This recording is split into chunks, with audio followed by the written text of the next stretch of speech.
મામલતદાર જે છે એને ઉદ્દેશીને લખો, ખેતીની જમીન એકત્રીકરણ કરવા, ખાલી જગ્યા જે રહે, અરજદાર પોતાનું નામ, ખાતા નંબર, સરનામું, જમીન, ધંધો લખજો, વેપાર.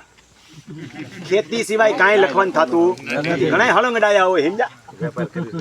હા, વેપાર લખી નાખે. ભાઈ ખેતીની જમીન છે, ખેતી એક જ લખ. મુખ્ય ધંધો અત્યારે જેનું કામ કરીએ છીએ એ છે ખેતી.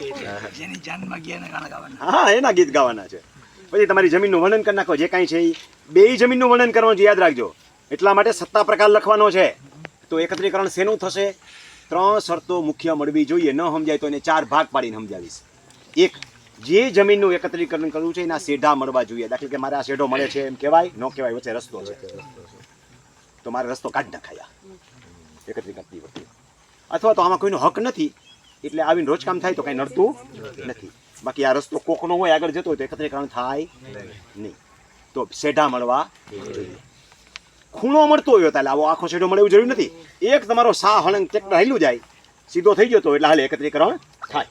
સમજાણું? 2, અન્ય કોઈના હક ન હોતા જોઈએ, જે જુદો પાડે એને. એ તો આવી જ ગયું, એમાં એમ આવી ગયું.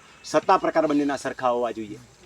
એક આ નવી માયલી હોય અને એક આ જૂની શરતની હોય તો થાય નહીં. એક કંઈક બીજી પ્રકારે આવેલી હોય ગણોતિયાથી અને એક બીજા પ્રકારે આવેલી હોય તો થાય નહીં. 2 જૂની શરત તો 2 જૂની શરત, 2 નવીના તો 2 નવીના હોવા જોઈએ. સત્તા પ્રકાર સરખો હોવો જોઈએ. ખાલસા પ્રકારની જમીન તો બંને જમીન ખાલસા પ્રકારની હોવી જોઈએ. અલગ ગોત્રમાં એક ગોત્રમાં લગ્ન કરવાના છે, અલગ ગોત્રમાં કરવાના થતા નથી. બરોબર છે? આમાં ઉલટું. એક ગોત્રમાં કરવાના થાય છે. એક જ્ઞાતિમાં હાલો ને, એક જ જ્ઞાતિમાં લગ્ન કરવાના થાય છે. આંતર જ્ઞાતિ લગ્ન પ્રથા માન્ય નથી. એટલે સત્તા પ્રકાર સરખો હોવો જોઈએ, શેઢા મળવા જોઈએ. ને ત્રીજું, માલિકી હક સરખો હોવો જોઈએ. 2 રીતે સરખો. એક, આની અંદર હું છું, આની અંદર હું એકલો હોવો જોઈએ. આની અંદર અમે 2 જણા છીએ, આની અંદર પણ અમે એ જ 2 જણા હોવા જોઈએ. આની અંદર અમે 2 જણા છીએ, ઓલામાં અમે 2 જણા છીએ, પણ આમાં અમારો 50-50% ભાગ છે ને આમાં અમારો 75-25 ભાગ છે, તો ન હાલે.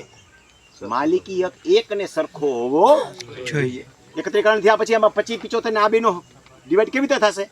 ક્ષેત્રફળ તો જુદું જુદું છે. માલિકી હકનો લોચો ઉભો થઈને ઉભો રહેશે ને.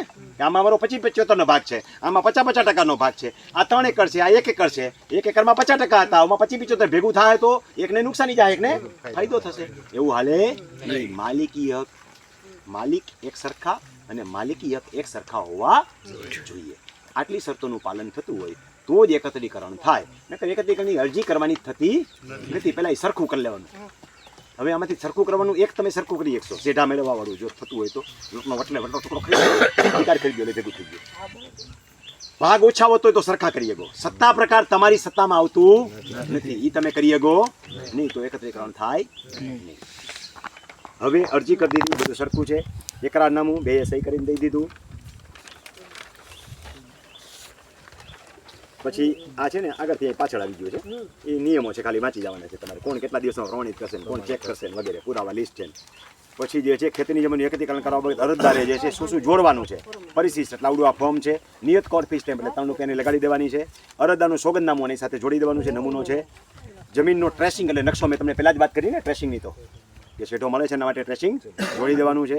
બારકોડ સ્ટીકર લગાવ્યું છે કે નહીં એને લગાડી દઈએ તમે જાઓ એટલે.